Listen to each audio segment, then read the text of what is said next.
Depuis plus de 20 ans, pas un jour n'est passé sans que Carmen Parra, cette femme de 86 ans d'origine espagnole, n'arpente le chemin qui mène au cimetière. C'est là qu'elle vient voir celle qui lui manque tant, son unique fille, Francesca, que tout le monde appelait affectueusement Paquita. 20 ans, oui, 20 ans que je viens, tout le temps, tout le temps. Paquita avait tout juste 30 ans. Et le plus difficile pour sa mère est de ne pas savoir pourquoi on lui a arraché sa fille.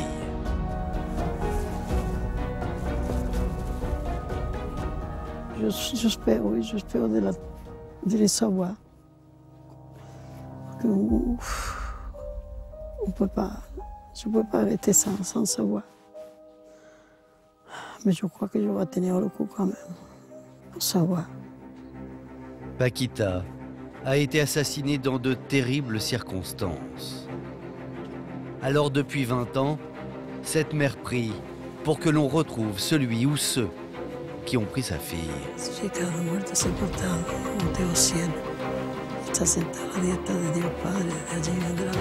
Et les prières de cette femme semblent avoir été entendues, car l'incroyable s'est produit, à la faveur d'une découverte qui, vous allez le voir, va mettre fin au calvaire de cette mère de famille.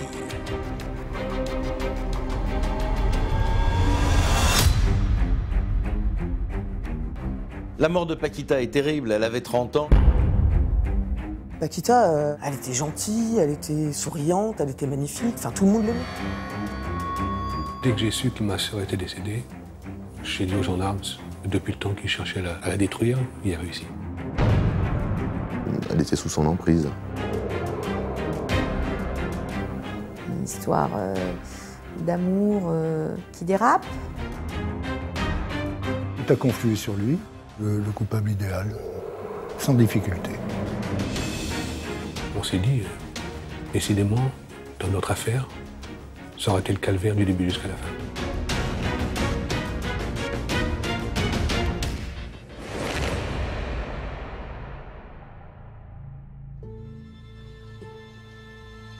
Les Eaux Claires, un site d'escalade renommé situé à quelques kilomètres d'Angoulême. Nous sommes au beau milieu de l'hiver 1998, le 4 décembre très exactement.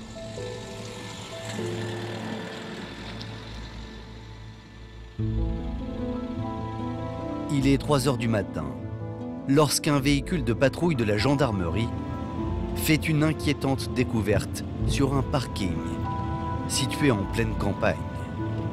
Une patrouille de gendarmerie découvre sur un parking une voiture calcinée.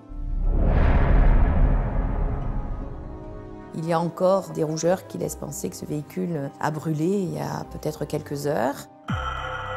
En inspectant de plus près le véhicule, les gendarmes vont être saisis d'effroi. Car à la lueur de leurs torches, ils devinent des restes humains sur le siège conducteur. Il n'y a plus de membrane, il n'y a qu'un tronc. Et puis on voit les os clairement carbonisés de cet être humain.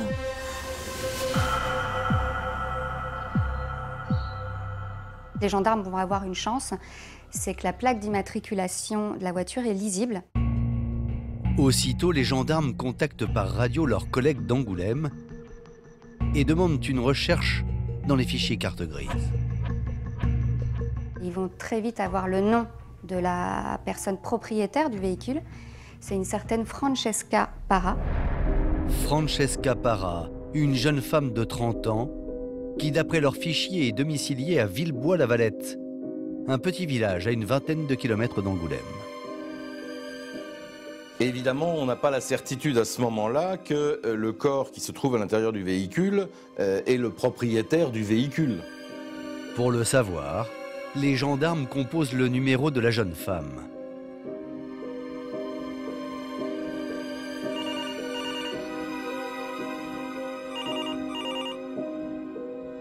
Mais personne ne répond.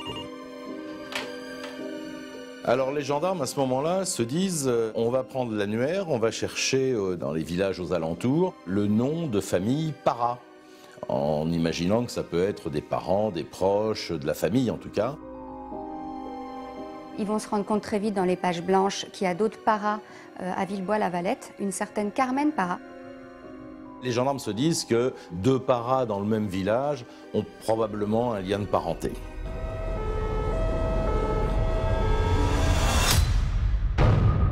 Il est 6 h du matin à Villebois-la-Valette, lorsque la patrouille de gendarmerie frappe à la porte de Carmen Parra.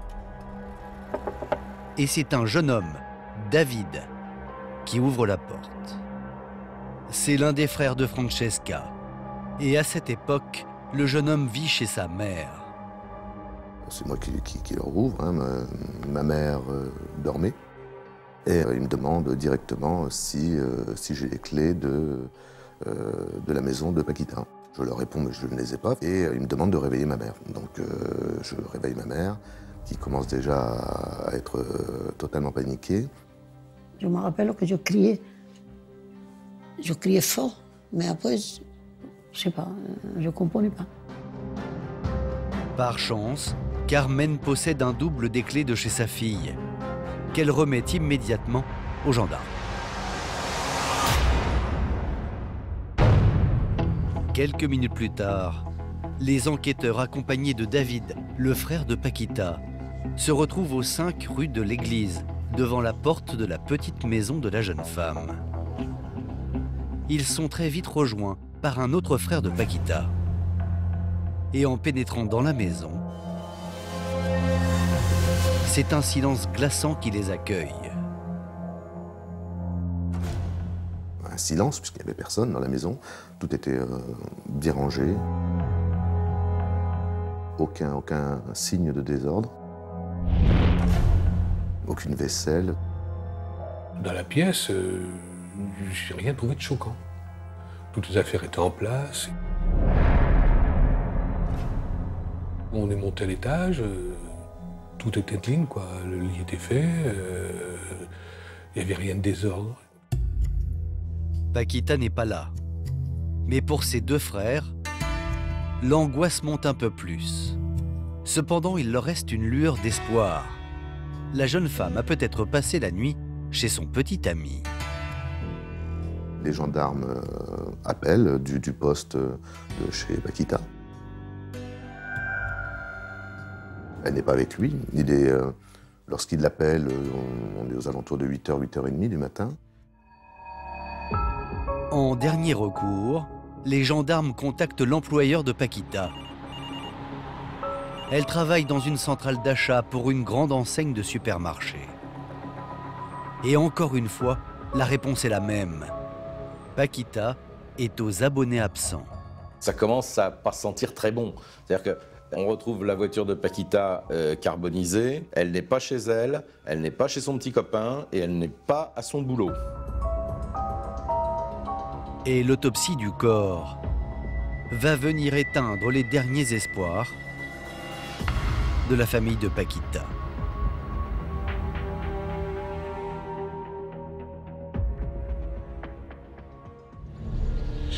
À l'Institut médico-légal d'Angoulême, l'identification du cadavre commence. La tâche des légistes est difficile parce que nous sommes devant un corps totalement carbonisé. Les membres se sont disloqués, donc on a un tronc, un crâne. Afin d'identifier le cadavre, le légiste va se servir de l'empreinte dentaire et la comparer avec les radios transmises par le dentiste de Paquita. Et avec les dents, ils vont pouvoir voir point par point si les dents correspondent aux radios de la victime. Les résultats ne laissent aucun doute possible.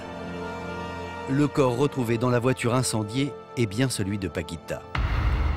Et au légiste maintenant de répondre à une seule question. De quelle façon la jeune femme a trouvé la mort? Les causes de la mort sont très difficiles à définir.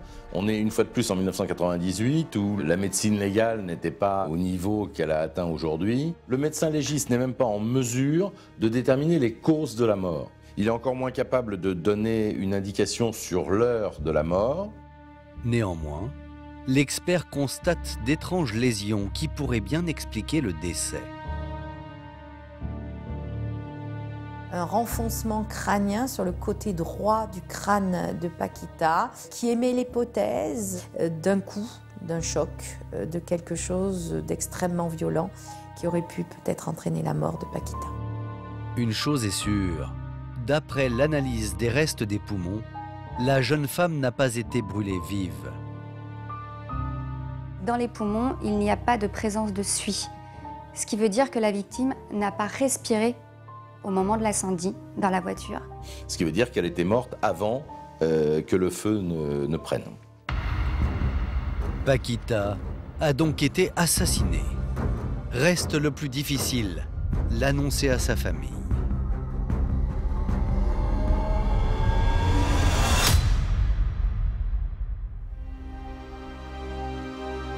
Ce sont les gendarmes qui se chargent de cette délicate mission. À Carmen, la mère de Paquita, les enquêteurs vont remettre ce jour-là la seule chose qu'il reste de son enfant. La petite chaîne que Paquita portait toujours autour de son cou. Quand j'ai vu la chaîne, c'est la chaîne de Paquita. Mais à ma tête, je croyais qu'on allait le voir. Je ne comprenais pas ce qui s'est passé.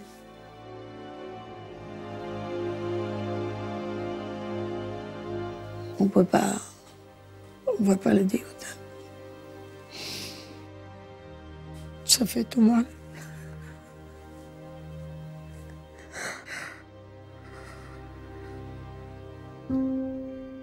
Carmen n'ira pas à la morgue, l'épreuve est au-delà de ses forces. Ce sont ses 5 fils qui s'en chargeront.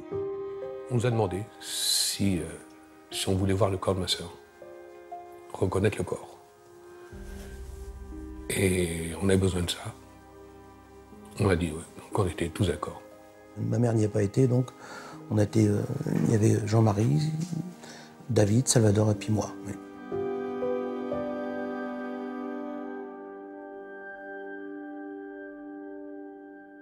Et puis donc là, ils nous ont ramené le corps, donc, enfin sous un drap. Et puis en fait, quand on a enlevé le drap, on a vu ce qui restait, parce que le corps était, il devait faire quoi, 1 mètre de long à peu près. Hein. C'est qu'on la voyait là, et puis on ne pouvait pas la serrer dans nos bras. Oui, ça, cette image qui me reste. Ça fait trop d'effet. C'est pas joli à voir. C'est abominable.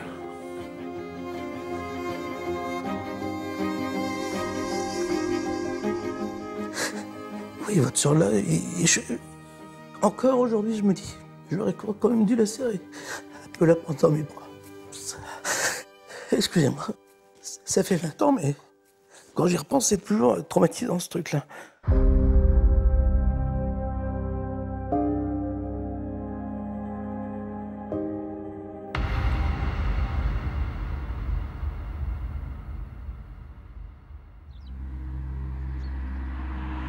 Le jour se lève aux eaux claires. Sur la scène de crime, les hommes de la section de recherche d'Angoulême passent au peigne fin la carcasse de la voiture de Paquita, à la recherche du moindre indice. Et le moins que l'on puisse dire est que la tâche n'est pas facile. Il n'y a plus rien. Il reste de ce véhicule, il reste l'armature du volant, l'armature métallique des sièges, tout le reste a fondu. Il n'y a plus rien. Et donc on n'a pas une trace, pas une empreinte digitale et encore moins d'ADN. On n'a rien. Cependant, les gendarmes remarquent un détail pour le moins curieux. Alors que le véhicule est totalement détruit, le pare-brise, lui, est intact. Il est quasiment en parfait état et je crois qu'il y a une petite fissure. Mais il n'est pas du tout brûlé, ça veut dire en fait en clair que le pare-brise a été enlevé pour créer un appel d'air, pour que l'incendie prenne plus rapidement. Le feu prend plus vite quand il y a de l'air qui rentre, c'est un peu comme quand on souffle sur une cheminée pour transformer la braise en flamme. Puis il y a eu un apport d'essence. L'analyse des cendres va mettre en évidence la présence d'essence. Le ou les meurtriers ont donc voulu effacer tous les indices. Mais le feu n'a pas tout détruit. Les gendarmes retrouvent un petit tube en aluminium, peut-être de la crème ou du dentifrice, ainsi qu'une lame de cutter sous le siège du conducteur. 2 indices matériels qui, vous le verrez, seront plus tard déterminants. Et ce n'est pas tout. Un autre détail laisse supposer que quelqu'un a déplacé le véhicule. Le siège conducteur est poussé au maximum, au fond. Or, il faut savoir que la victime mesurait à peine 1,57 m. Et j'ai dit à la gendarmerie, c'est pas ma sœur qui conduisait. Je dis parce que je connais très bien ma sœur, elle conduit presque sur le volant. Or, avec la position du siège, Paquita ne pouvait pas conduire son véhicule. Donc c'est forcément quelqu'un de grand qui a amené le véhicule, qui a été le dernier à utiliser ce véhicule. Au terme de ces premières constatations, les gendarmes ont peu d'indices, mais ils ont déjà une petite idée de la psychologie du tueur. Ça donne le profil de quelqu'un qui a du sang-froid, qui prend des risques, qui sait très bien ce qu'il veut faire, qui a une intention, c'est de détruire le maximum d'indices derrière lui, c'est-à-dire le corps, mais aussi tout ce qu'il aurait pu laisser. Alors, qui est l'auteur de ce crime de sang-froid ?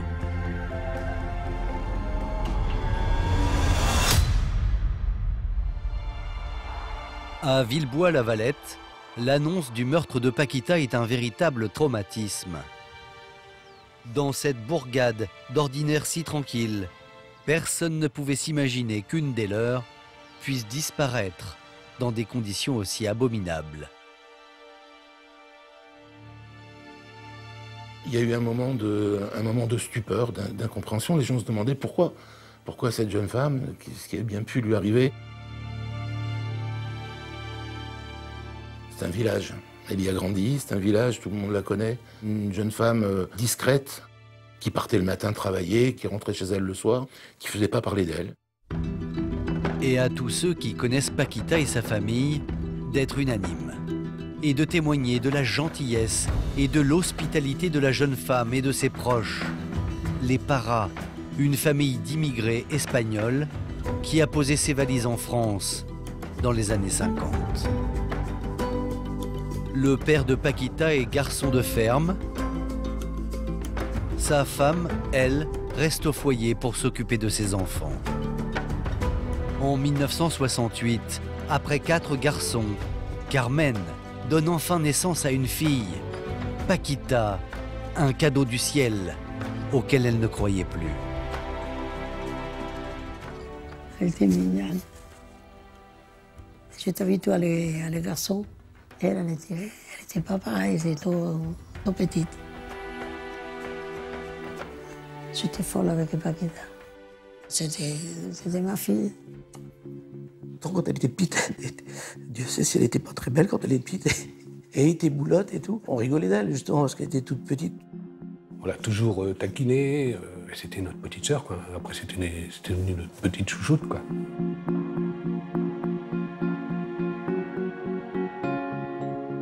Et puis finalement, en grandissant, elle s'est embellie, et puis elle est devenue très très belle. Enfin, pour moi, elle était très belle. C'était vraiment la fille espagnole, avec les cheveux bruns, les yeux bruns. Elle avait un regard, elle était très belle.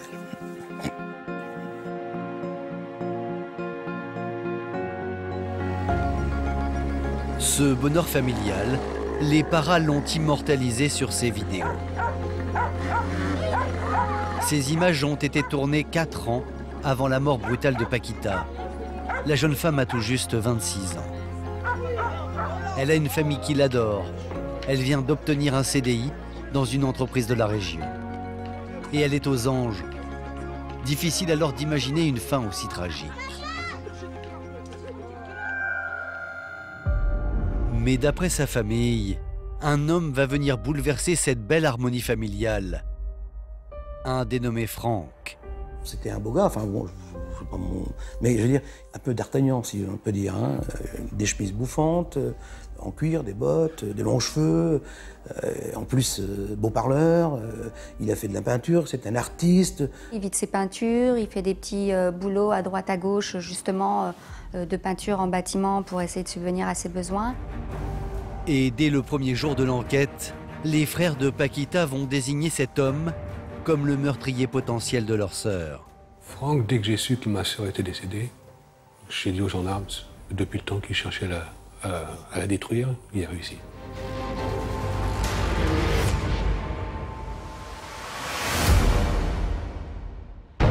Face aux gendarmes, la famille Parra décrit la relation entre Franck et Paquita comme particulièrement toxique. En fait, c'est une histoire faite de rupture, de reprise. C'est « je t'aime, moi non plus ». Pire encore, 2 ans à peine avant sa mort, alors que Paquita et Franck vivent ensemble, ses frères et sa mère racontent avoir été les témoins d'une scène d'une rare violence. Paquita m'avait appelé, elle s'était calfeutrée chez elle, me disant « il faut que tu viennes me chercher ». Moi, il va me taper. Donc on était avec ma mère. Et là, je suis arrivé, elle était quand même sortie de chez elle, était dans son véhicule. Et là, il s'est mis à sauter sur le véhicule en marche. J'ai vu une scène totalement improbable. Hein. Et Franck a failli frapper ma mère. Ils ont été obligés d'appeler le père de Franck pour venir le calmer, le séparer. Tellement c'était violent. Là, je l'ai vu dans un état de démence, oui. De démence, de violence. En tout cas, j'ai vu un homme dangereux, oui. Elle m'a dit franchement que Franck la battait, qu'il lui avait mis des coups de genoux dans le ventre, s'il l'avait frappé plusieurs fois. Elle me l'a dit clairement. Lassée par les violences de son compagnon, au début de cette année 1998, Paquita semble avoir tourné la page.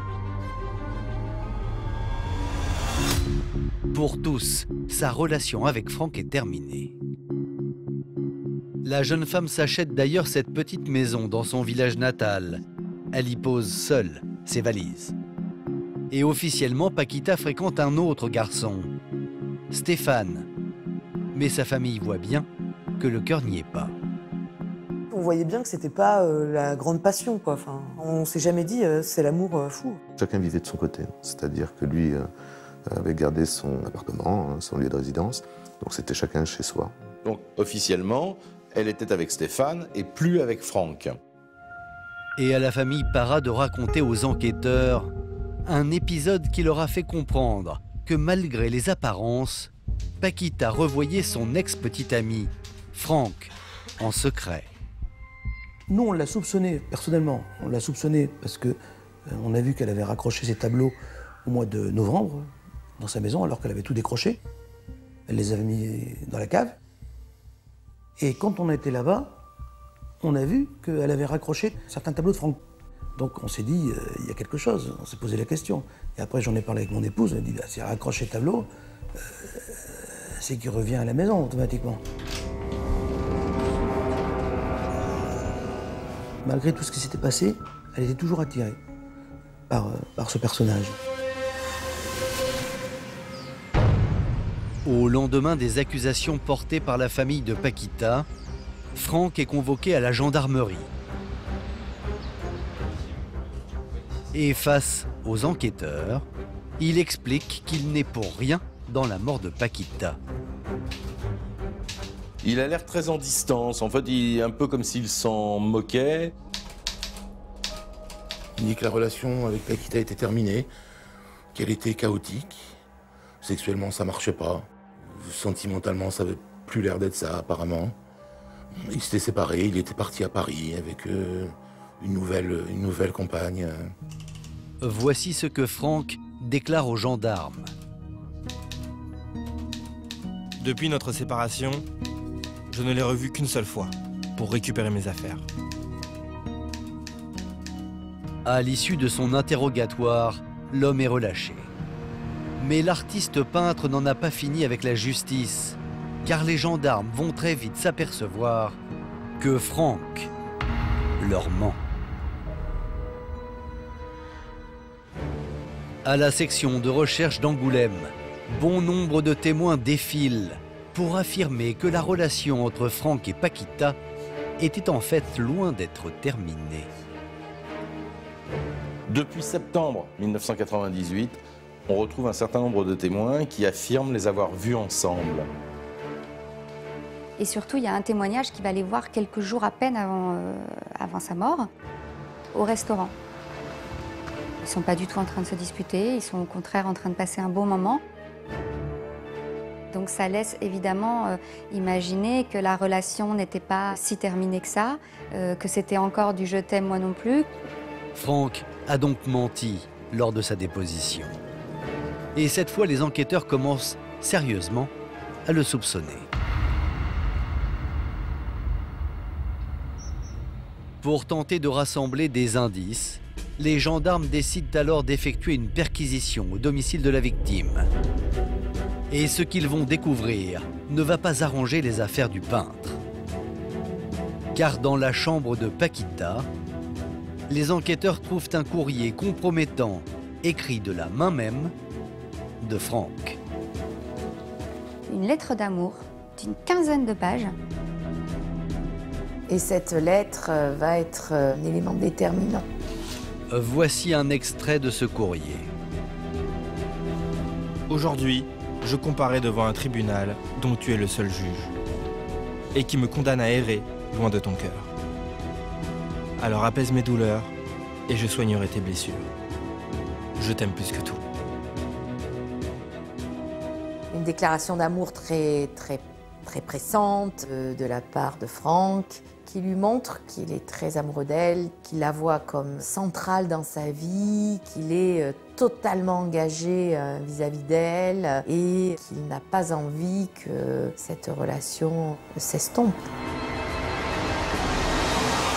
Le seul problème de cette lettre, c'est qu'elle n'est pas datée, donc c'est pas une preuve à charge contre lui parce qu'il a très bien pu l'écrire à l'époque où ils étaient officiellement ensemble. Mais en continuant la fouille de la maison de Paquita, les gendarmes découvrent 3 tests HIV, tous négatifs. Étrange. Pourquoi cette jeune femme avait-elle peur d'être contaminée par le virus du sida? Les gendarmes vont vite avoir la réponse. Une amie proche de Paquita Parra, qui va être entendue par les enquêteurs, va apporter une explication concernant les tests HIV.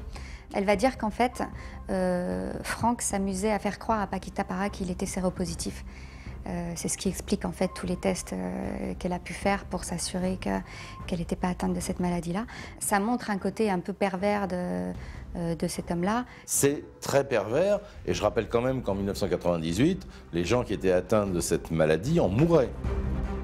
Pour les gendarmes, un profil se dessine. Celui d'un homme très amoureux de la victime et fou de rage de l'avoir perdue. Au point d'être prêt à mentir pour la punir d'être partie. Mais aurait-il pu aller jusqu'au meurtre? A-t-il donné à Paquita un rendez-vous fatal?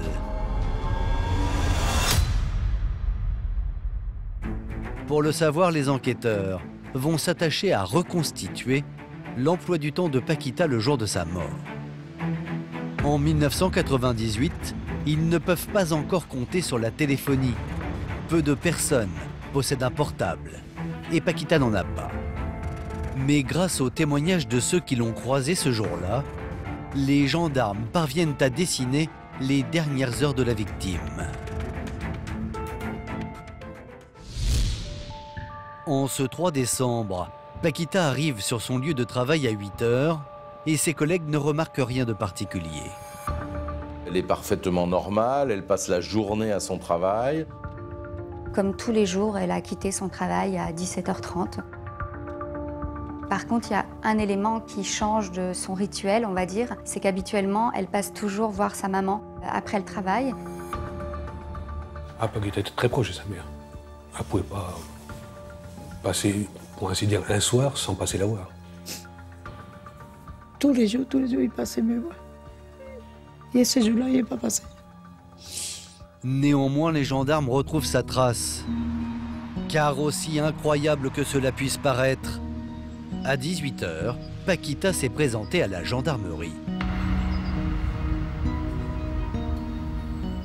Elle souhaitait être reçue d'urgence au sujet d'une plainte qu'elle avait déposée pour le vol de son sac à main. C'est-à-dire qu'elle avait déclaré son chéquier volé et plusieurs chèques avaient été établis pour des petits montants. En fait, elle était convoquée pour le 5. On est le 3 et elle voulait anticiper son audition. La personne à l'accueil lui dit que c'est pas possible et qu'il faudra qu'elle revienne le samedi. Et à Paquita de rajouter ce jour-là une demande plus qu'énigmatique qui aujourd'hui résonne d'une façon glaçante. Elle va demander comment ça se passe pour mettre quelqu'un sur écoute téléphonique. Et là, on ne comprend pas trop cette demande. Voilà, est-ce qu'elle se sentait menacée? Est-ce qu'elle avait besoin d'être mise sur écoute? Nul ne le saura. Car à l'accueil, la jeune femme sera purement et simplement éconduite. On refuse de l'entendre, on refuse de lui accorder une audience et elle va partir de la gendarmerie en emportant son secret. Et en plus, ça tombe mal parce que derrière, elle va se faire assassiner et donc on ne saura jamais ce qu'elle avait à dire. Toujours est-il qu'à 18h30, des témoins la voient rentrer chez elle. Une heure plus tard, à 19h30, un habitant de Villebois voit Paquita ressortir. C'est là que les gendarmes perdent sa trace. 19h30, on la perd. On la voit devant sa maison, elle prend sa petite voiture, elle s'en va. Elle disparaît totalement de la nature. Ce qui est assez incroyable, c'est qu'à partir de cette heure-là, plus personne ne la voit nulle part. Ses amis, les gens qu'elle a l'habitude de fréquenter, les bars où elle a l'habitude d'aller. On a multiplié les articles sur l'affaire. Son portrait a été largement diffusé. Si elle était partie manger en ville, même à Angoulême, dans un endroit qu'elle ne connaît pas, les enquêteurs en auraient retrouvé la trace. Or, personne, alors qu'elle a grandi ici, personne ne l'a croisée. Alors, si la jeune femme n'est ni chez ses proches, ni dans un endroit public, les gendarmes en tirent une seule conclusion. À 19h30, ce 3 décembre 1998, Paquita est sûrement partie rejoindre son ou ses meurtriers. Et les nombreux appels à témoins passés vont permettre de lever une partie du mystère sur cette nuit d'hiver. Car 2 témoignages vont venir relancer l'enquête. Il y a d'abord un homme qui dit avoir aperçu une femme brune dans une petite voiture rouge, une Fiat Uno rouge, à l'endroit même où on va retrouver sa voiture calcinée. Ce soir-là, il était en voiture avec sa femme. Il a remarqué une voiture qui était garée sur le bas-côté. Ce témoin dit avoir aperçu dans cette voiture rouge une jeune femme aux longs cheveux noirs et qui, selon lui, aurait eu une attitude étrange à son approche. Et il a vu la jeune femme apparemment mal à l'aise et qui a fait genre « je me cache ». Mais ils se sont fait la réflexion avec sa femme à ce moment-là, à se dire « mais elle est folle cette jeune femme, qu'est-ce qu'elle fait là? Elle va se faire zigouiller ». Il était 22h30 exactement. Et pour lui, cette femme, c'est Paquita. Un autre témoignage va permettre de déterminer à quelle heure la voiture a été mise à feu. Car 1 heure plus tard, un couple âgé dit avoir aperçu des flammes au même endroit. Des grandes flammes de plus de 2 mètres à 23h30 au lieu où le véhicule est retrouvé carbonisé. Si les flammes sont à 2 mètres à 23h30, le feu a été mis vers 23h15. Les gendarmes ont enfin un créneau horaire pour la commission de ce meurtre. Ils ont un témoin qui a vu Paquita dans une petite voiture rouge à 22h30 et on a un couple de petits vieux qui ont vu les flammes de 2 mètres à 23h30. Donc incendie 23h15, donc c'est entre 22h30 et 23h15 que le crime a été commis. Mais il reste une énigme à résoudre. Que faisait Paquita aux eaux claires, seule et en pleine nuit? Pour les gendarmes, il est évident que la jeune femme attendait quelqu'un. Et quelqu'un qu'elle connaissait. Reste à savoir qui. Les enquêteurs pensent immédiatement à 2 hommes. Franck, le peintre maudit, mais aussi Stéphane, le petit copain officiel.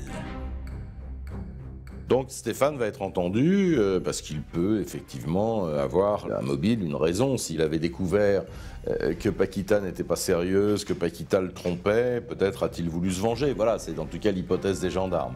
Stéphane est interrogé. Et voici ce qu'il raconte au sujet de sa relation avec Paquita. L'histoire n'était pas visiblement une histoire d'amour intense. Hein. C'est un garçon clairement qui ne veut pas s'investir dans une relation de couple, on va dire classique. Chacun chez soi, pas d'engagement, ils se voyaient de temps en temps. Quant à la soirée du drame, Stéphane explique qu'il n'a pas vu Paquita. Il était à son entraînement de football.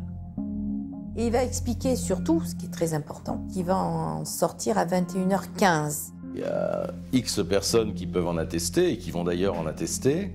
Et puis ensuite, il rentre chez lui. Et Stéphane de déclarer avoir regardé un match de football à la télévision, jusqu'à 23h.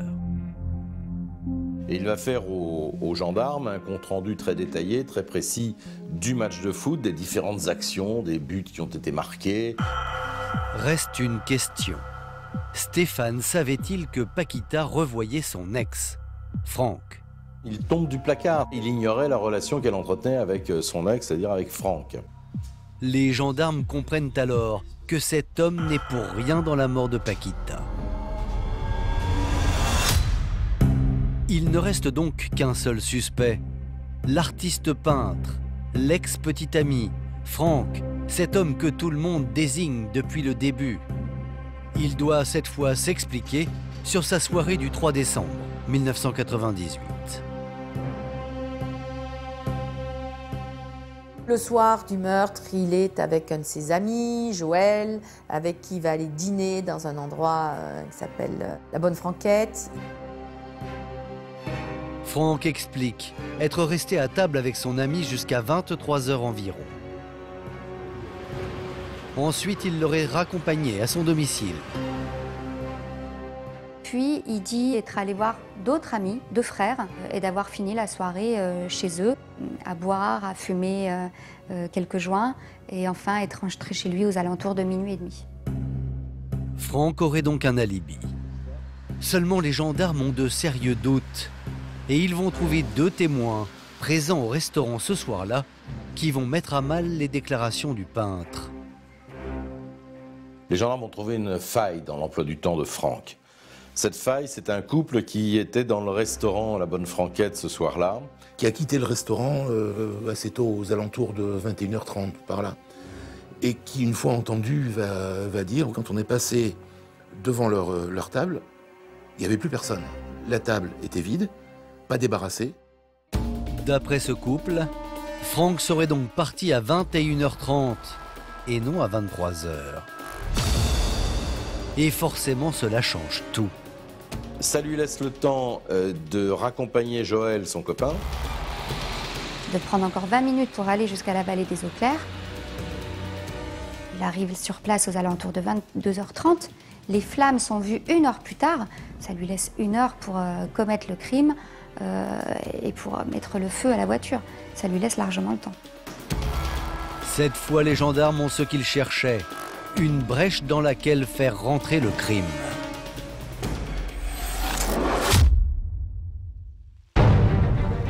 À Angoulême, la justice tient son coupable. Mais le dossier n'est pas encore assez solide. L'enquête va s'entourer des conseils d'une psychocriminologue, une méthode très en vogue dans les années 2000. Il faut vraiment se remettre dans le contexte de 98. Le côté profiling éclate dans tous les sens. On parle que de ça dans la presse, comme une nouvelle, entre guillemets, technologie.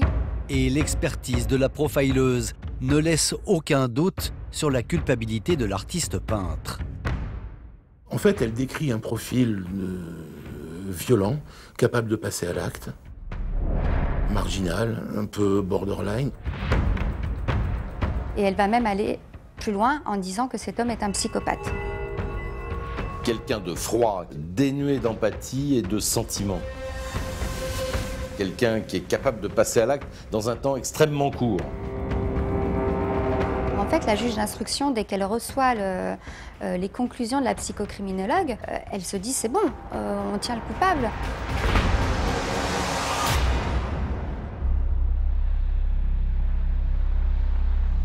Quelques heures seulement après l'arrivée du rapport de la psychocriminologue, Franck, l'ex-petit ami, est interpellé à son domicile. Immédiatement, les gendarmes procèdent à une perquisition et ils font 2 découvertes accablantes. La première, ce sont ces tubes de gouache. Des tubes identiques, souvenez-vous, à celui retrouvé sous le siège de la voiture de Paquita.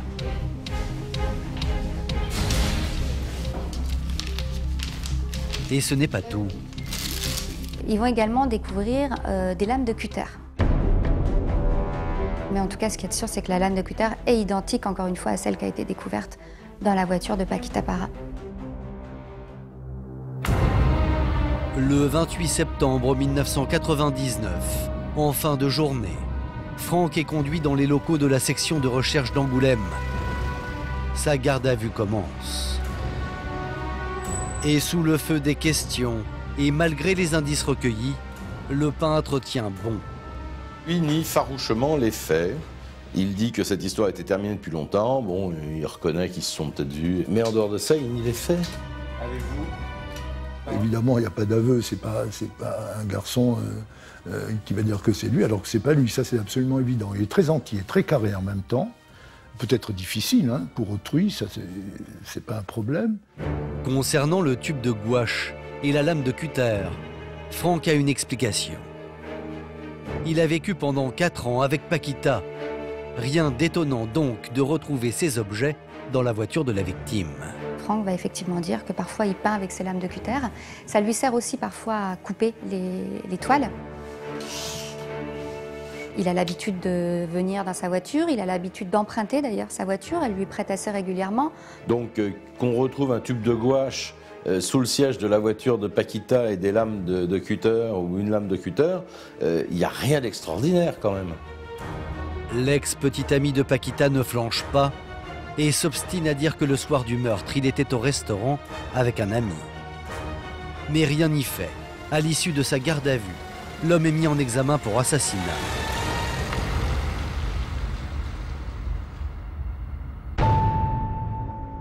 De son côté, la famille de Paquita se met à croire à la fin de son calvaire. Ben, on était contents, on était soulagés et satisfaits. On s'est dit, bon, c'est bon, l'affaire part sur le bon chemin. On était, comment dire, on n'est pas réjouis, mais aussi, au moins, la mort de Paqui va être vengée. Le coupable va payer. En attendant le procès aux assises, Carmen, inconsolable, s'installe dans la petite maison de Paquita. Chaque nuit, elle dort dans la chambre de son enfant pour être, comme elle dit, avec elle. Oh oui, je suis bien qu'ici. Quand je vais quelque part, je suis bien au début, mais je m'ennuie pas. Mais ce que cette mère de famille ignore à ce moment-là, c'est que le mystère autour de la mort de sa fille est loin d'être levé. Du fond de sa prison, l'ex-petit ami de Paquita clame son innocence.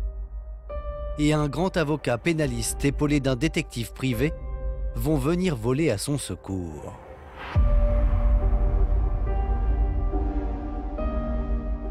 Eh bien, je vais reprendre l'affaire à zéro. Je vais faire reprendre l'affaire à zéro, je vais réentendre tous les témoins pour vérifier s'il a un alibi effectivement concret. Et au détective privé de retourner à la bonne franquette. Souvenez-vous, ce restaurant où l'ex-petit ami disait avoir passé la soirée. Parce que moi, je vais réentendre la patronne du restaurant. Je vais réentendre également les habitués, notamment le patron du PMU d'à côté. Ce patron de PMU, lui, il est dans son bar, il y a le match de foot, tout le monde dans son bar regarde le match de foot, hein, avec l'écran géant, etc. À la fin du match, il va ensuite dîner à la bonne franquette. Il était accompagné d'un ami que je vais également auditionner. Et tous ces gens vont confirmer que lorsqu'ils sont venus, Franck était encore là et c'était près de la fermeture du restaurant. À 23 h, Franck était donc bien en train de finir de dîner, comme il l'avait affirmé. Le scénario échafaudé par les gendarmes s'écroule. Ils vont dire, mais peut-être a-t-il pu s'absenter un quart d'heure, commettre ce crime et revenir. C'est complètement absurde. Moi, j'ai fait le trajet avec des véhicules très rapides. Un quart d'heure, c'est même pas le temps nécessaire pour se rendre du restaurant jusqu'au lieu où on a retrouvé cette femme. Donc, faire l'aller, commettre le meurtre et en revenir, c'est absolument impossible.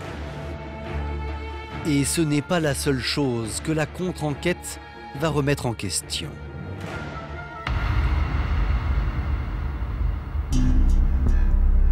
Après l'alibi, c'est au tour de l'expertise de la psychocriminologue d'être discréditée.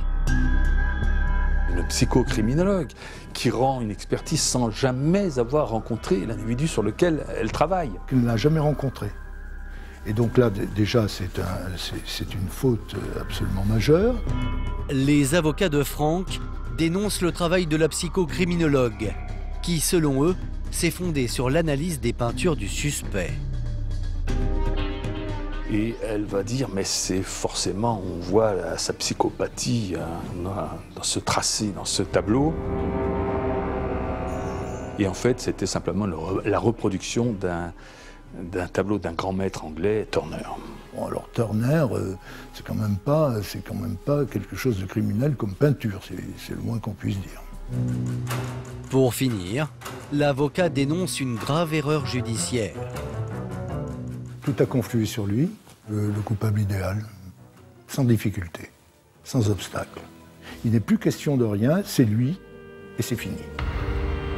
Après cette débâcle judiciaire, Franck est définitivement mis hors de cause.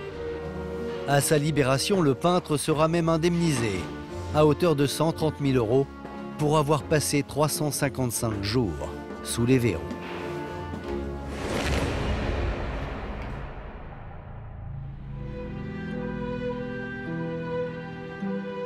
En revanche, pour la famille Parra, c'est un douloureux retour à la case départ.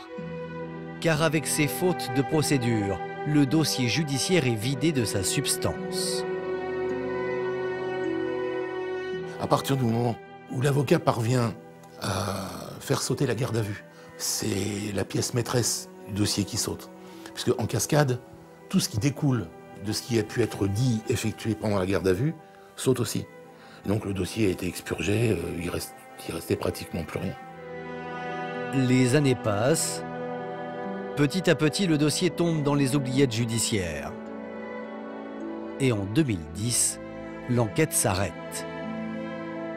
Le monde s'écroule, c'est l'abandon judiciaire. Non seulement il y a eu des problèmes de procédure énormes dans ce dossier, mais en plus on abandonne le terrain de jeu qui est le terrain de la justice. Et ça, c'est purement et simplement impossible à supporter. Déjà, ma mère était détruite. Nous aussi, anéantis. On s'est dit, décidément, dans notre affaire, ça aurait été le calvaire du début jusqu'à la fin. Mais alors, si ce n'est pas l'ex-petite amie qui a assassiné Paquita, que s'est-il passé? 20 ans plus tard, la famille n'a toujours pas de réponse. Mais elle a sa petite idée sur la question.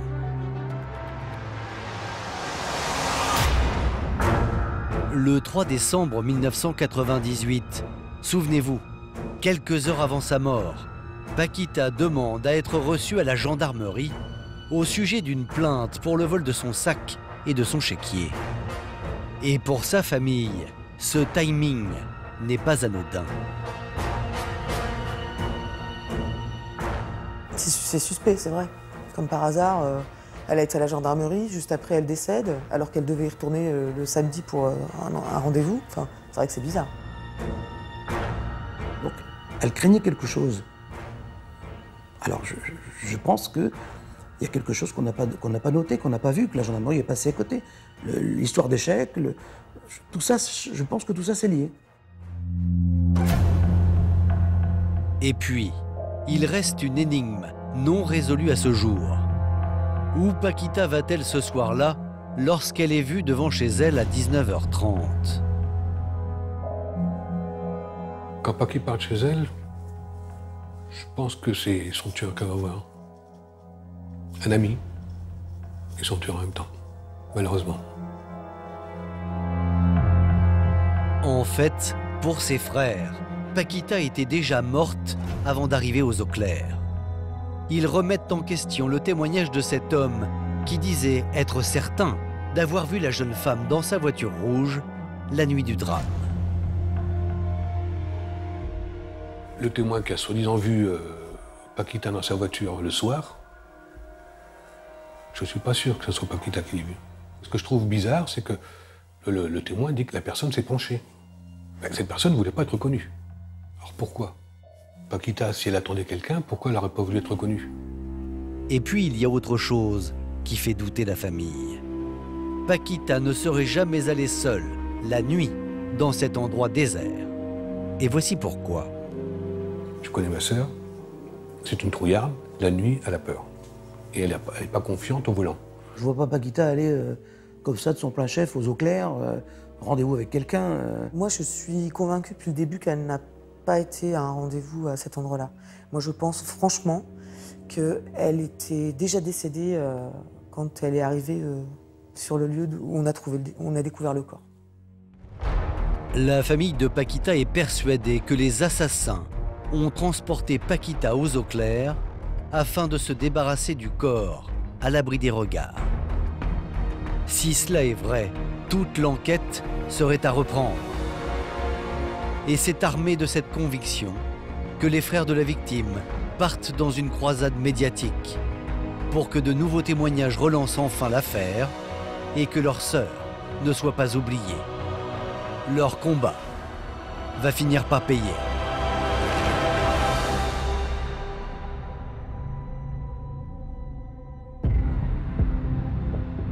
C'est au courant de l'été 2018, près de 20 ans après les faits, que l'incroyable se produit enfin. Lorsqu'une lycéenne fait une découverte pour le moins étonnante dans un bois à quelques kilomètres à peine du lieu du crime. Un badge professionnel, des cartes de fidélité et le plus troublant, un étui de chéquier vide.